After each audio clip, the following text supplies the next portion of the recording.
29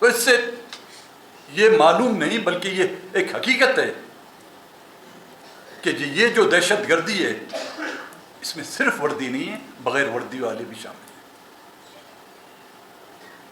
وہ یہ دھماکہ کر کے تو بھول جائیں گے، لیکن ہمارے دلوں میں وہ خون جو ناک اس دھرتی پر ٹپکا ہے وہ صدیوں نہیں ہزاروں سالوں تک اہل بلوچستان کو یاد رہے گا۔ ان میں ٹارگٹ خان صاحب بھی ہو سکتے تھے، کبیر جان بھی ہو سکتے تھے، ہمارے پی ٹی آئی کے دوست ہیں، ہمارے این پی کے دوست ہیں، یا باقی ہم بھی ہو سکتے تھے۔ نواب بگٹی کے 2006 میں اس کے قتل پہ آپ لوگوں نے سبق نہیں سیکھا؟ آج بلوچستان جو ایک آتش فشاں بنا بیٹھا ہے، اس میں کوئی محفوظ نہیں، نہ آپ کی سڑکیں محفوظ، نہ آپ کے دفاتر محفوظ، نہ آپ کے گھر محفوظ، نہ کوئی پولیٹیکل ایکٹیوسٹ محفوظ۔ اس کے ازالے کرنے کے بجائے آپ ایک ایسے اقدام کی طرف جا رہے ہیں، وہ کہتے ہیں ہم تو ڈوبے سے نا، ہم تو ڈوب جاتے، لیکن تم لوگوں کا جو ہے نام و نشان تک مٹ جاتا، اس دنیا کے نقشے سے آپ لوگوں کا نام و نشان مٹ جاتا جو اس حرکت کے پیچھے۔ اور اس کے پیچھے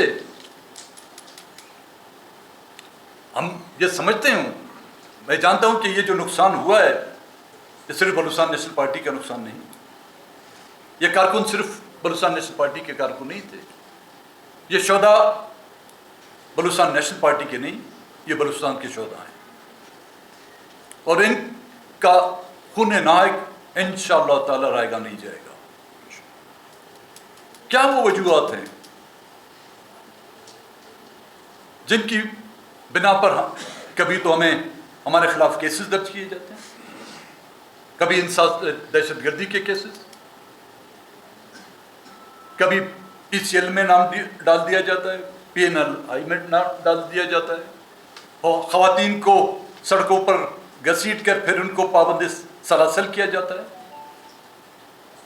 پولیٹیکل ایکٹیوسٹ کو روزانہ کے طور پر میڈیا تو بلوچستان میں تو آپ تو کوشش کرتے ہیں، لیکن نیشنل لیول پر اگر پنجاب میں سیلاب میں ایک بھینس بھی ڈوب جاتی ہے تو وہ ہیڈ لائن بن جاتی ہے۔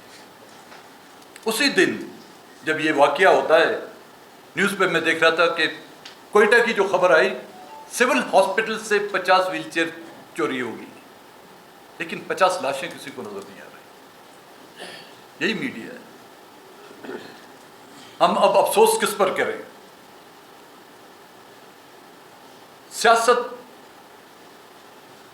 اور سیاسی ایکٹیویٹیز پر قدغن لگانا، پولیٹیکل یا سیاسی ورکروں میں جو ایک خوف پھیلانا،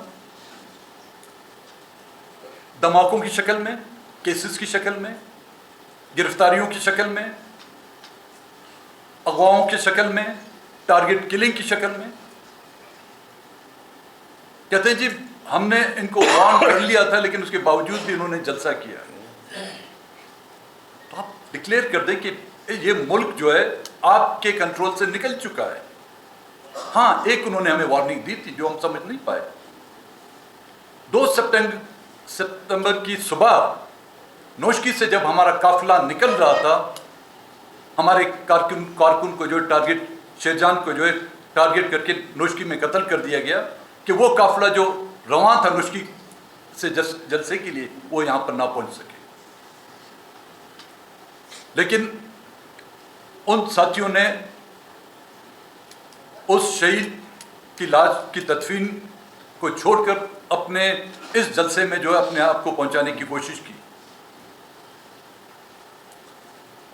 اب وہ سمجھتے ہیں کہ اس طرح کے اقدامات سے ہمیں اپنی سیاست سے بلوچستان کے جملہ حقوق کے حوالے سے جو ہم جدوجہد کر رہے ہیں وہ ہمیں باز رکھیں گے، یہ ان کی بھول ہے۔